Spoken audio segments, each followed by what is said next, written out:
Halo, Assalamualaikum. Nama saya Muhammad Masrur. Panggilan saya Masrur. Saya alumni dari Institut Teknologi 10 November, S1-nya Fisika Murni dan S2-nya Teknik Mesin. Saat ini saya bekerja di Badan Riset Inovasi Nasional dan saya punya beberapa pengalaman mengajar di bimbels di daerah Surabaya, yaitu seperti Bintang Meteor, Pemuda Pelajar, dan yang paling terakhir saya ngajar di Jakarta itu di bimbel BTA 45. Oke, hari ini saya akan membahas mengenai tentang momentum dan impuls. Apa itu momentum? Secara definisi, momentum itu didefinisikan sebagai suatu besaran yang menyatakan kesulitan benda itu untuk dihentikan. Jadi semakin besar momentumnya suatu benda, maka benda itu akan lebih sulit untuk dihentikan. Secara matematis, momentum itu didefinisikan sebagai massa dikali kecepatan. Jadi kalau kita tulis P sama dengan massa dikali kecepatan. M itu adalah massa, satuannya kilogram.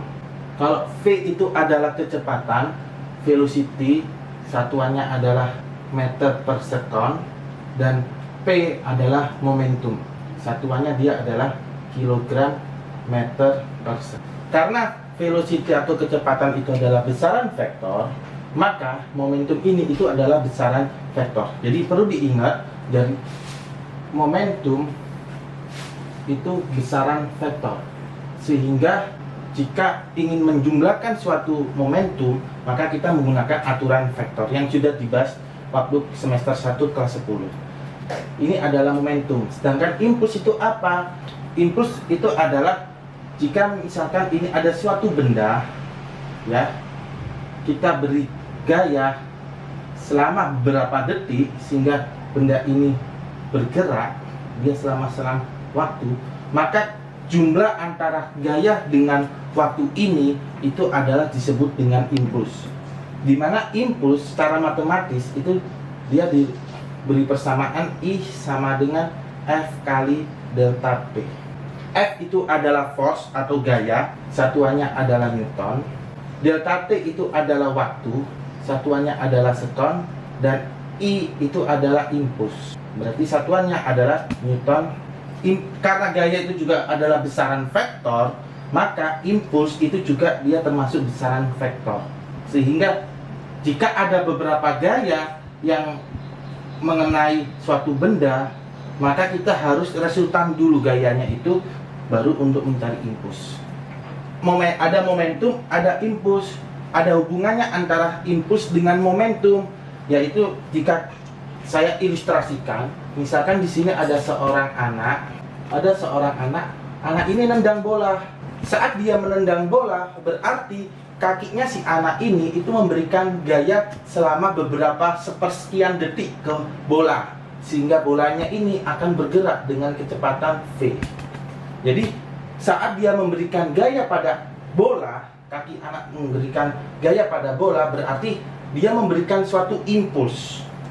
Jadi si anak atau si kaki itu memberikan impuls kepada bola yang akan mengakibatkan si bolanya itu akan bergerak, dia akan bergerak.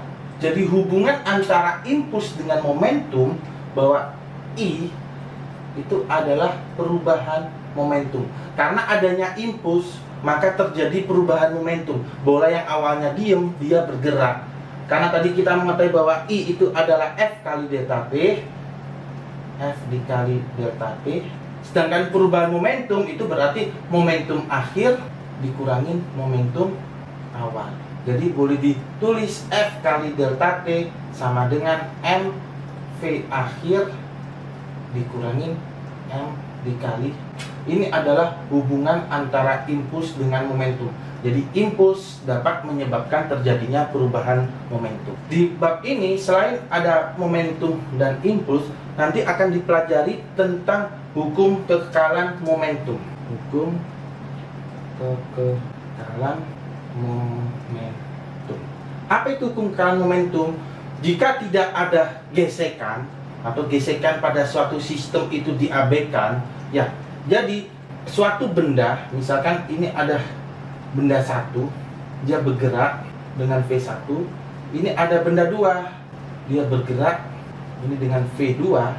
Saat benda ini dia menabrak dan dia akhirnya terpisah, ini satu, ini dua, maka menurut kekalan momentum bahwa jumlah momentum dari sistem ini jika gesekan diabaikan, maka jumlah momentumnya itu adalah sama. Jadi momentum awal sebelum tumbukan dengan momentum akhir setelah tumbukan itu sama. Jadi secara matematis boleh ditulis bahwa momentum awal sama dengan momentum akhir.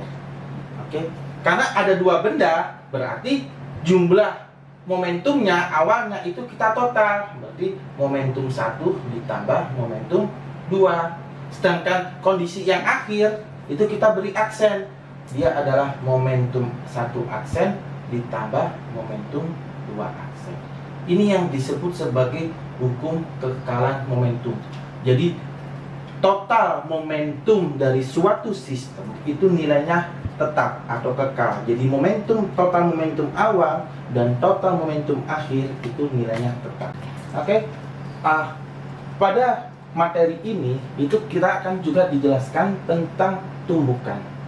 Apa itu tumbukan? Tumbukan itu seperti tadi yang saya jelaskan di sebelumnya. Jadi kalau ini ada benda satu, ini ada benda dua, dia saling bertumbukan, maka ada 3 kondisi. Jadi untuk peristiwa tumbukan itu ada 3 kondisi. Yang pertama itu dia bisa terjadi lenting sempurna, terus dia juga bisa terjadi lenting sebagian, dan yang kondisi ketiga tidak lenting. Apa itu lenting? Lenting itu boleh dijelaskan. Jadi kalau ada suatu dua benda dia saling bertumbukan, kalau dia dikatakan lenting maka dia akan berpisah. Berarti lenting itu berpisah. Kalau tidak lenting, jadi setelah tumbukan dia akan menyatu. Oke, jadi kalau kita gambarkan di sini misalkan ada 2 balok nih. Ini benda balok 1, ini balok 2. Kalau dia bertumbukan lenting entah sempurna entah sebagian, maka kedua balok ini itu akan berpisah. Jadi ini akan menjadi V1 aksen dan di sini akan menjadi V2 aksen. Lenting sempurna dan lenting sebagian, setiap benda itu akan berpisah. Untuk lenting sempurna, dia berlaku hukum kekekalan momentum. Jadi diingat-ingat, kalau untuk lenting sempurna berlaku hukum kekekalan momentum. Itu yang pertama. Jadi dia berlaku tentang hukum kekekalan momentum. Dan yang kedua, untuk lenting sempurna dia berlaku hukum kekekalan energi kinetik. Nilai momentum dari sistem ini itu tetap, ya, hukum kekekalan momentum, dan nilai energi kinetik dari sistem itu juga tetap. Artinya energi kinetik sebelum tumbukan dan energi kinetik setelah tumbukan itu nilainya tetap. Ini kalau dia lenting sempurna. Tapi kalau lenting sebagian, dia berlakunya hanya hukum kekekalan momentum. Sedangkan energi kinetiknya itu ada yang hilang karena adanya gesekan antara dua benda ini saat bertumbukan. Untuk kondisi yang ketiga, tidak lenting. Kalau tadi lenting itu artinya dia berpisah. Jadi kalau tidak lenting, dia setelah tumbukan dia menyatu. Jadi kalau jika ada dua benda, ini ada benda satu, dia bergerak dengan kecepatan V1. Ini ada benda 2 bergerak dengan kecepatan V2. Anggap di sini V1-nya lebih besar daripada V2, maka setelah tumbukan jika dia tidak lenting, maka kedua benda ini itu tidak akan berpisah. Jadi ini benda 1, ini benda 2, dia akan menempel. Ini akan menjadi V aksen. Nah, pada kondisi tidak lenting, dia hanya berlaku hukum kekekalan momentum juga, sama seperti peristiwa lenting sebagian. Jadi dia berlaku hukum kekekalan. Ini adalah 3 kondisi pada peristiwa tumbukan. Bagaimana cara menyelesaikan dari 3 kondisi ini? Ya, ada untuk peristiwa lenting, entah lenting sempurna atau lenting sebagian, kan yang umum itu yang ditanyakan itu adalah kecepatan akhirnya. Jadi V1 aksen atau V2 aksen. Ada persamaan untuk menghitung dari ini. Ini adalah bisa dikatakan kesimpulan persamaannya, dia adalah V1 aksen. Untuk mencari kecepatan satu akhir itu adalah K plus E dikali K min V1. Ini adalah untuk mencari kecepatan satu setelah tumbukan. Sedangkan untuk mencari kecepatan dua setelah tumbukan itu adalah K plus E dikali K min V2. Di mana K itu dia nilainya adalah M1 V1 ditambah M2 V2 dibagi M1 ditambah M2. Ini adalah nilai. Oke. Jadi kalau untuk peristiwa tumbukan lenting, baik lenting sempurna maupun lenting sebagian, untuk mencari kecepatan akhirnya setelah tumbukan kita bisa pakai persamaan ini. E itu apa E? E itu adalah koefisien restitusi. Dia nilainya kalau untuk lenting sempurna itu nilainya adalah E-nya 1. Sedangkan untuk lenting sebagian nilai E-nya itu dari 0 hingga 1. Sedangkan untuk mencari nilai koefisien restitusi sendiri, nilai E-nya sendiri, itu kita bisa menggunakan persamaan E sama dengan negatif V2 aksen dikurangin V1 aksen dibagi V2 dikurangin V1. Ini untuk mencari nilai E, koefisien restitusi. Tapi kalau dia lenting sempurna kita pakai 1. Tapi kalau dia misalkan lenting sebagian, terkadang di soal itu diketahui, terkadang bisa dicari. Nyarinya pakai ini, E sama dengan min V2 aksen min V1 aksen per V2 min V1. Ini untuk tumbukan lenting. Bagaimana untuk menyelesaikan kalau tidak lenting? Kalau tidak lenting itu berarti tadi kan dia tidak berpisah tuh. Jadi dia menyatu. Berarti kalau untuk tidak lenting, dia hanya berlaku hukum kekalahan momentum. Maka kita bisa menyelesaikannya menggunakan persamaan M1 V1 tambah M2 V2 sama dengan M1 tambah M2 dikali, kita pakai ini untuk tumbukan tidak lenting. Diingat-ingat, momentum itu besaran vektor. Jadi kalau ada yang ke kanan, berarti nilai V1-nya itu positif. Tapi kalau ada yang ke kiri, maka V2-nya negatif. Oke, untuk hari ini sekian kita membahas tentang momentum dan impuls. Setelah ini kita akan membahas beberapa contoh soal yang sudah disiapkan. Oke, sekarang saya akan bahas tentang soal UTBK tahun 2019.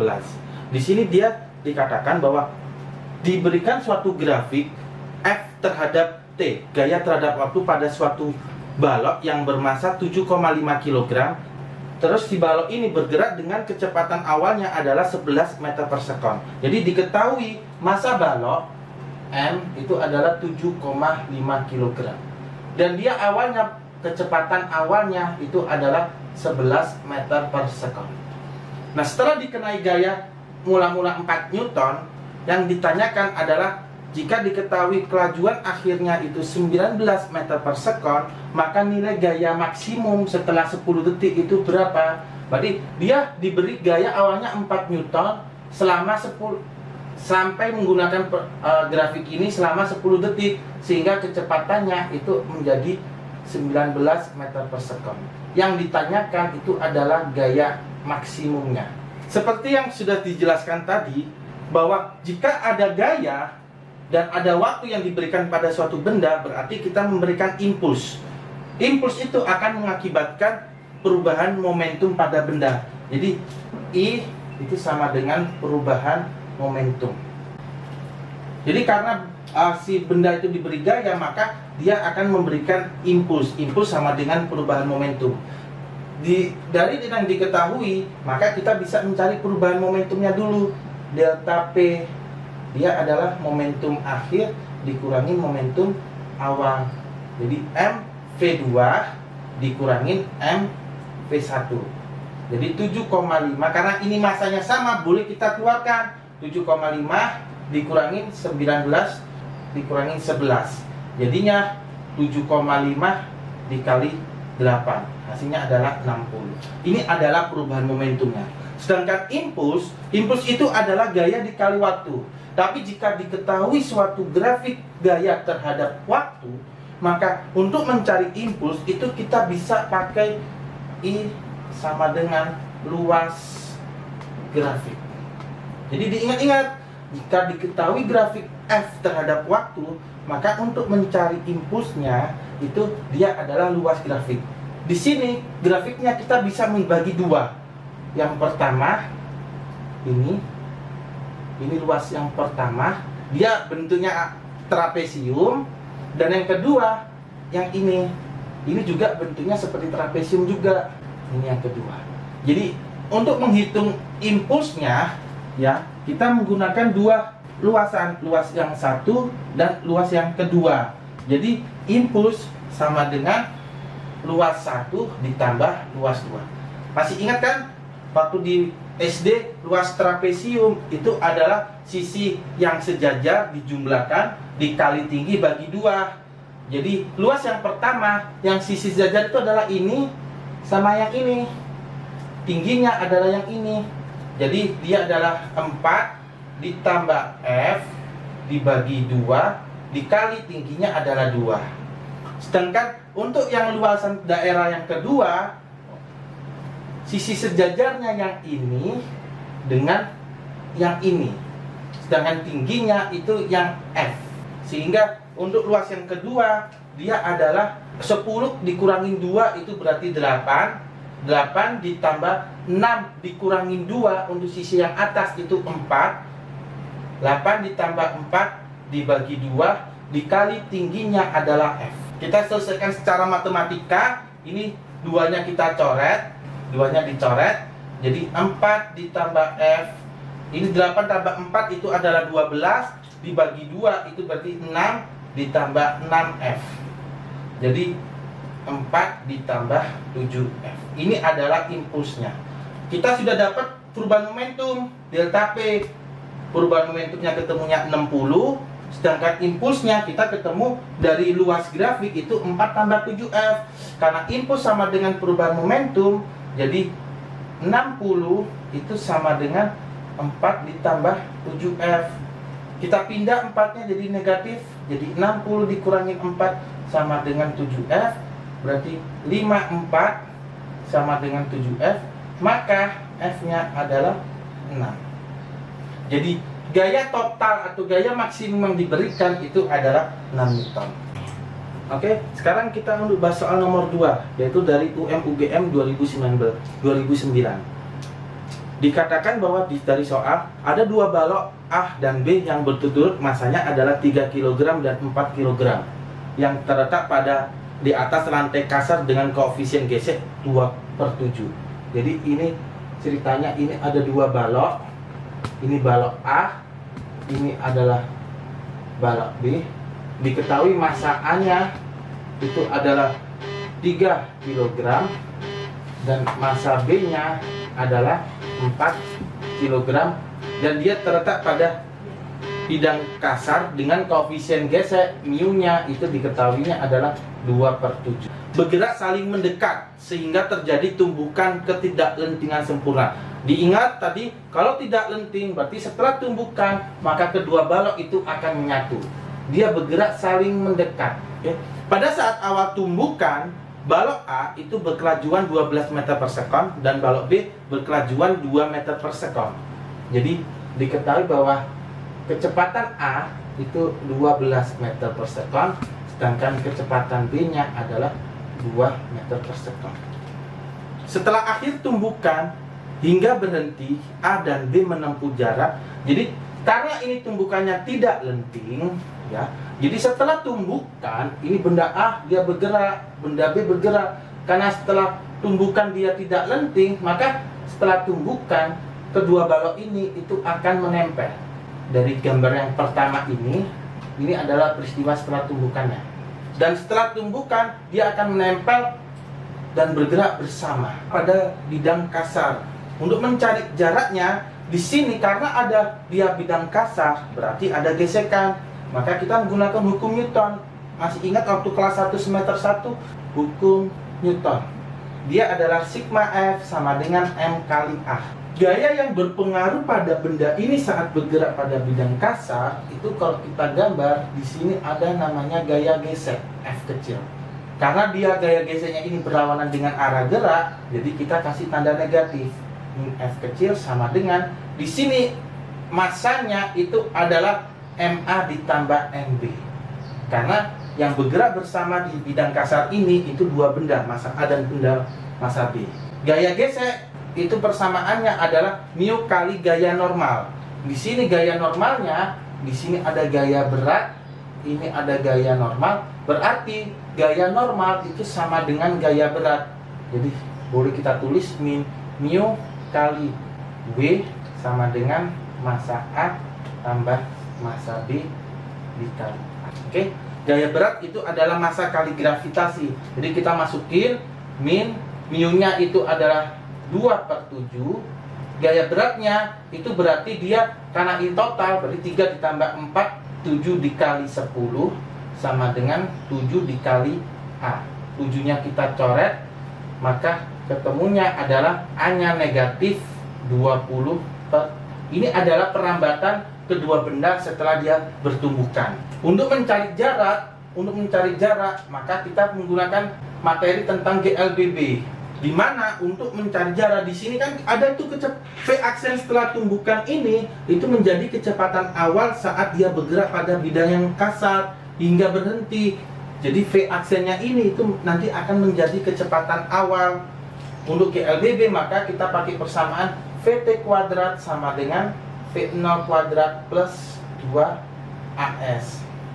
Kecepatan akhirnya itu setelah dia bergerak adalah 0 atau berhenti. Jadi VT kuadratnya itu 0. Kecepatan awalnya itu adalah kecepatan yang setelah tumbukan tadi. Yang ketemunya adalah 4. Jadi 4 kuadrat ditambah 2 dikali minus 20 per 7 kali S. Jadi 0 sama dengan 16 minus 40 per 7 dikali S. Kita pindah 40 per 7 S itu sama dengan 16. Jadi S-nya adalah 16 dikali 7 dibagi 40. Ini dicoret 4, ini 10, maka ketemunya adalah 2,8 meter. Jadi jarak yang ditempuh hingga berhenti setelah tumbukan itu adalah 2,8 meter. Pilihannya adalah B. Oke, kita akan membahas soal nomor 3 yaitu tentang SIMA UI 2013. Di sini dijelaskan bahwa ada sebuah balok ditembak pada arah vertikal dengan sebuah peluru yang memiliki kecepatan 500 meter per sekon. Di situ dari soal itu dia ada di sini ceritanya ada balok dari bawah ini itu dia ditembakkan oleh peluru. Kecepatan pelurunya itu adalah 500 meter per sekon. Di sini kecepatan sifat pelurunya itu 500 meter per sekon. Sedangkan massa pelurunya itu adalah 10 gram. 10 gram itu berarti dia kita rubah ke kilogram jadinya 0,01 kilogram. Sedangkan massa baloknya diketahui dari soal itu adalah 2 kilogram. Jadi massa balok itu adalah 2. Setelah ditembakkan ternyata peluru itu bersarang ke dalam balok nih. Ceritanya dia bersarang. Karena dia bersarang berarti dia bergerak bersama setelah tumbukan. Maka dia tumbukannya adalah tidak lenting karena dia bergerak bersama. Balok akan terpental ke atas hingga ketinggian. Jadi nanti ini si baloknya akan bergerak ke atas bersama peluru. Untuk mencari ketinggiannya itu, maka kita mencari kecepatan akhirnya dulu setelah tumbukan. Karena dia bersarang, diingat kalau bersarang atau bergerak bersama, maka dia tumbukannya adalah tidak lenting.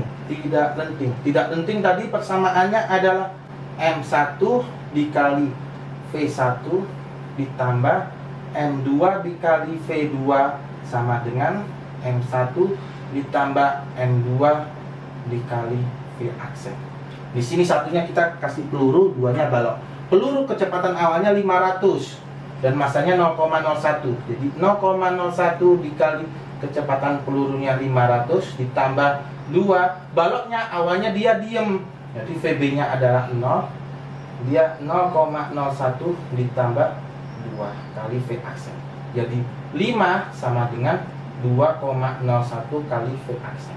Maka V aksennya itu ketemu 5 dibagi 2,01, maka hasilnya adalah 2,49. Ini adalah kecepatan balok dan peluru setelah dia termasuk pelurunya. Nah, setelah itu dia bergerak ke atas nih. Karena dia bergerak ke atas, berarti dia adalah gerakan vertikal ke atas. Gerak vertikal ke atas hingga mencapai tinggi maksimum, maka persamaan yang kita bisa pakai Hmax itu adalah V kuadrat dibagi 2G. Berarti kecepatan saat dia bergerak ke atas dibagi 2G. Itu untuk mencari tinggi H maksimum. V-nya tadi itu adalah kecepatan peluru setelah kecepatan balok setelah tertembak peluru. Jadi ini 2,49 kuadrat dibagi 2 kali 10. Berarti ini 2,49 kita genapin ke 2,5. 2,5 itu berarti dia adalah 6,25. 6,25 sekian dibagi 20. Maka 6 dibagi 20 itu hasilnya adalah 3. Pilihan di soal yang 3 itu hanya yang C. Berarti dia nilainya adalah 31 cm. Oke, sekarang kita lanjut ke soal keempat. Di sini saya ambil dari UTS Fisika Dasar Kuliah Bersama ITB tahun 2018. Dari soal ini diketahui ada benda satu yang bermasa 1 kg. Ini ada benda satu. Kalau kita lihat dari gambar, di sini ada benda satu yang masanya 1 kg. Jadi diketahui M1-nya itu 1 kg. Dia berada pada ketinggian 5 meter di atas bukit, yaitu di titik A. Di sini ketinggiannya itu adalah 5 meter. Kemudian dia diluncurkan pada lintasan licin dan menumbuh secara lenting sempurna. Untuk 2 soal yang sebelumnya kita udah membahas tentang tumbukan tidak lenting. Sekarang ada persoalan yang tumbukannya lenting sempurna. Jadi setelah benda ini dia turun, nanti akan menumbuh benda 2 yang masa 2-nya itu adalah 3 kg secara lenting sempurna. Setelah tumbukan, benda 2 akan bergerak melintasi bidang kasar yang panjangnya itu adalah 3 meter, 3,5 meter. S-nya, S jarak dari B ke C itu 3,5 meter. Dengan mu-nya adalah 0,3. Yang ditanyakan adalah berapakah kecepatan benda 2 saat di titik C dan ketinggian H2 di sini saat si balok ini akan jatuh pada jarak 2 meter dari di atas tebing, dari sisi tebingnya ini. Untuk menjawab persoalan ini, langkah pertama yang kita cari adalah kecepatan benda satu sesaat sebelum menumbuh. Jadi kita mencari kecepatan benda satu sesaat sebelum menumbuh. Jadi kita mencari kecepatan benda satu sesaat sebelum menumbuh benda 2. Karena lintasannya ini licin, maka bisa kita menggunakan gerak jatuh bebas. Berarti V1 sama dengan akar 2GHA. Didapatkan bahwa akar 2 kali 10 dikali 5. Jadi hasilnya adalah 10 meter per second. Ini adalah kecepatan benda pertama sesaat sebelum menumbuh. Setelah itu benda pertama ini akan menumbuh secara lenting sempurna tuh dengan benda 2. Yang kita cari adalah kecepatan benda 2 setelah tumbukan lenting sempurna. Kita cari kecepatan benda 2 setelah dia ditumbuh oleh benda pertama. Karena yang dicari itu adalah kecepatan benda 2 saat di titik C. Berarti kita mencari V2 aksen. Seperti yang saya jelaskan di sebelumnya, bahwa V2 aksen itu adalah K ditambah E dikali K min V2. Oke? K itu apa? K itu tadi, K itu adalah M1 V1 ditambah M2 V2 dibagi M1 ditambah. Jadi kita harus cari nilai K-nya dulu sebelum untuk mencari V2 aksen.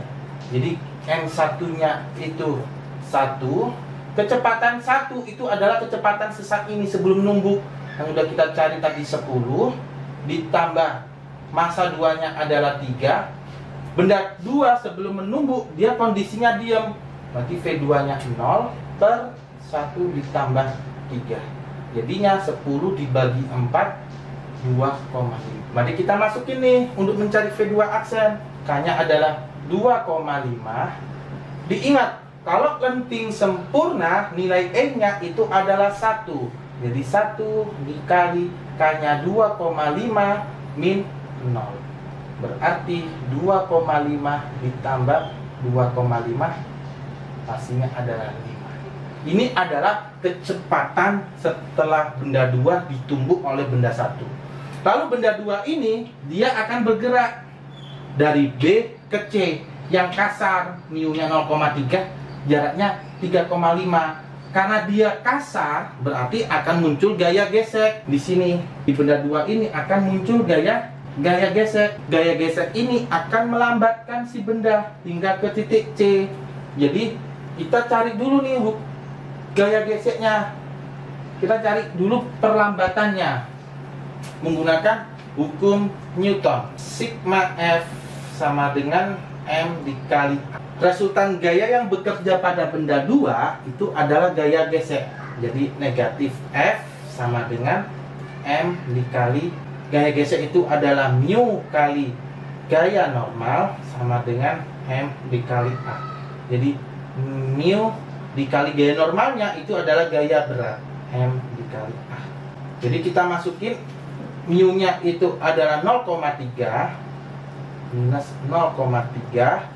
W-nya ini kita hanya pada benda 2. Berarti W-nya itu adalah 3 dikali 10. Massanya itu adalah 3 dikali A. Jadi ketemunya ini kita coret, maka negatif 3. Ketemu perlambatan saat dia bergerak dari B ke C, perlambatannya adalah negatif 3. Baru kita untuk mencari kecepatan akhir saat di titik C, maka kita menggunakan GLBB. Kecepatan di titik C berarti VC kuadrat sama dengan VB kuadrat ditambah 2AS. Kecepatan B ini itu adalah kecepatan benda 2 setelah tumbukan. Karena yang ditanyakan adalah kecepatan benda 2 saat di titik C. Jadi VB-nya itu kita isi yang tadi ketemu 5 kuadrat ditambah A-nya adalah perlambatan yang udah kita dapatkan menggunakan hukum Newton min 3. SBC-nya, jarak BC-nya adalah 3,5.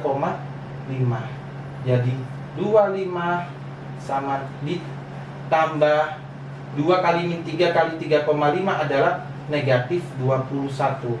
Maka ketemunya 4. Maka kecepatan di titik C-nya adalah 2 meter per sekon. Udah ketemu nih kecepatan saat di titik C-nya adalah 2 meter per sekon. Lalu yang ditanyakan adalah ketinggian H2 saat benda ini, saat dia sambil ditanya itu jaraknya 2 meter. Ini adalah peristiwa gerak parabola. Untuk peristiwa gerak parabola, maka untuk mencari H2-nya ini kita bisa nyari dulu waktunya. Karena yang diketahui jarak mendatar ya pada peristiwa gerak parabola. Jadi untuk mencari waktunya kita bisa tinjau dari jarak mendatarnya. X sama dengan Vx dikali T. Sehingga kalau untuk mencari waktunya X dibagi Vx. Kecepatan X-nya ini itu adalah kecepatan benda 2 saat dia mulai jatuh atau di titik C ini yang kita sudah ketemu tadi 2. X-nya itu adalah 2 meter, Vx-nya adalah 2. Maka hasilnya adalah 1 sekon. Ini waktu untuk saat jatuh. Jadi untuk yang ditanyakan adalah ketinggian. Jadi untuk mencari H itu bisa kita cari H sama dengan V0Y kali T plus setengah GT kuadrat. V0Y-nya karena benda 2 ini tadi bergeraknya cuma horizontal, berarti V0Y-nya itu adalah 0 dikali 1 ditambah setengah kali 10 kali 1 kuadrat. Maka hasilnya adalah 5 meter. Jadi tinggi 2-nya ini adalah 5 meter. Oke, untuk soal yang nomor 5 ini kita akan bahas tentang soal OSK, Olimpiade Sains Kabupaten Fisika tahun 2019. Di sini diberikan ada tinjau suatu sistem yang terdiri dari dua pendulum. Jadi ceritanya di sini ada dua pendulum. Yang pendulum pertama bermasa M besar. Di sini masanya adalah M besar dan panjangnya adalah 2L seperti digambar di soal. Dan pendulum yang kedua yang kecil ini itu masanya adalah M kecil dengan panjangnya adalah L. Pendulum pertama dia dilepas dari ketinggian dari sudut 90 derajat. Dan setelah tumbukan, pendulum pertama akan mencapai sudut 90 derajat. Kalian di soal di sini kalian lihat di gambar kedua. Jadi setelah dia tumbukan, si pendulum kedua yang pertama itu akan bergerak sejauh 90 derajat. Jadi dia akan di sini. Jadi yang awalnya tadi sampai di sini, ini 2M, ini 2M. Dia akan bergerak sejauh 90 derajat, sedangkan pendulum yang kedua, yang kecil, itu akan berhasil berputar secara lingkaran penuh. Jadi si pendulum kedua kita kasih gambar biru, dia akan di sini. Ini juga sejauh M. Ini M. Dia akan berputar lingkaran penuh. Yang ditanyakan adalah tentukan nilai koefisien restitusi. Pada mulanya kita cari dulu kecepatan pendulum pertama ini sesaat sebelum menumbuk pendulum kedua. Jadi kita cari nih kecepatan. Kita cari dulu kecepatan pendulum pertama sesaat sebelum menumbuk pendulum kedua. Karena ini dia tingginya sejauh 2L, maka kita bisa mencari menggunakan rumus gerak jatuh bebas. V pertama itu adalah akar 2GH. Sebenarnya kita bisa mencari menggunakan hukum kekalahan energi mekanik. Namun lebih cepatnya kita menggunakan gerak jatuh bebas. V sama dengan akar 2GH. Di mana hanya itu adalah 2L. Jadi 2 kali G dikali 2L. Maka hasilnya adalah 4 kali 2 kali 2 4 diakarin, maka 2 akar. Ini adalah kecepatan pendulum pertama sebelum menumbuk pendulum kedua. Sedangkan setelah dia tumbukan, ternyata pendulum pertama ini dia bergerak sejauh 90 derajat dengan ketinggian L. Karena di sini dia ngikutin yang awalnya tadi. Jadi dia bergerak sejauh 90 derajat itu, maka kita dapat mencari kecepatan akhir pendulum 1 setelah tumbukan. Karena dia bergerak sejauh 90 derajat, berarti ketinggian yang dicapai oleh pendulum pertama setelah tumbukan itu adalah L. Dengan cara yang sama, berarti di sini ada nih, ini ada V1 aksen. V1 aksen ini yang digunakan untuk si pendulum pertama bergerak sejauh 90 derajat. Jadi V1 aksen bisa dicari menggunakan akar 2GH juga, karena sampai ke ketinggian L. Jadi sama dengan akar 2 kali gravitasi. Gravitasinya biarkan kita G dikali L. Ini adalah V1-nya. Sedangkan untuk mencari kecepatan akhir setelah tumbukan untuk pendulum yang kedua, untuk mencari kecepatan akhir pendulum kedua setelah tumbukan, pendulum 2 ini tadi dia bergerak sejauh 1 lingkaran penuh. Maka kecepatan harus ada kecepatan minimum saat dia mencapai ke titik tertinggi. Jadi kita harus cari dulu nih V minimumnya di sini, kecepatan minimum supaya dia bisa bergerak 1 lingkaran penuh. Untuk mencari V minimum, kita lihat di sini gayanya ada gaya berat, di sini ada gaya berat, dan di sini ada tegangan tali. Untuk mencari kecepatan minimum pendulum kedua ini, untuk mendapatkan 1 lingkaran penuh itu bisa kita menggunakan hukum gaya sentripetal. Sigma F sama dengan M dikali AS. Karena si pendulum kedua ini bergerak lingkaran, maka dia berlaku sigma F sama dengan M kali AS. Sigma F-nya itu adalah W ditambah T. Yang menuju ke pusat lingkaran itu positif, sama dengan M dikali AS-nya itu adalah V kuadrat per M. AS itu adalah percepatan sentripetal. percepatan sentripetal itu adalah V kuadrat per N. Karena yang dihitung itu adalah kecepatan minimum supaya mendapatkan satu lingkaran penuh, maka di sini T-nya kita anggap 0. Oke? Sehingga didapatkan M kali G sama dengan M dikali V minimum kuadrat per L. Masanya kita coret. R-nya, jari-jari yang ditempuhnya itu adalah R. Sehingga G dikali R sama dengan V minimum kuadrat, maka ketemunya adalah akar itu untuk kecepatan minimum. Untuk mencari kecepatan pendulum kedua setelah tumbukan, kita bisa menggunakan hukum kekalan energi mekanik.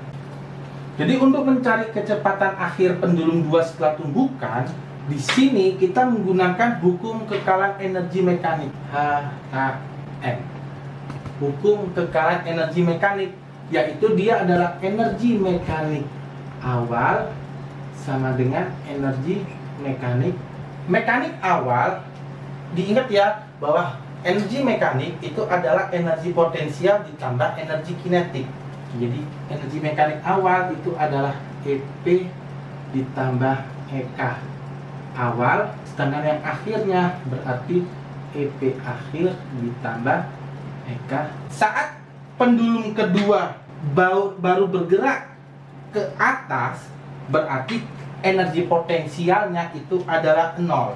Sedangkan energi kinetiknya itu adalah setengah massa 2 dikali V2 aksen kuadrat. V2 aksen ini adalah kecepatan akhir pendulum 2 setelah tumbukan.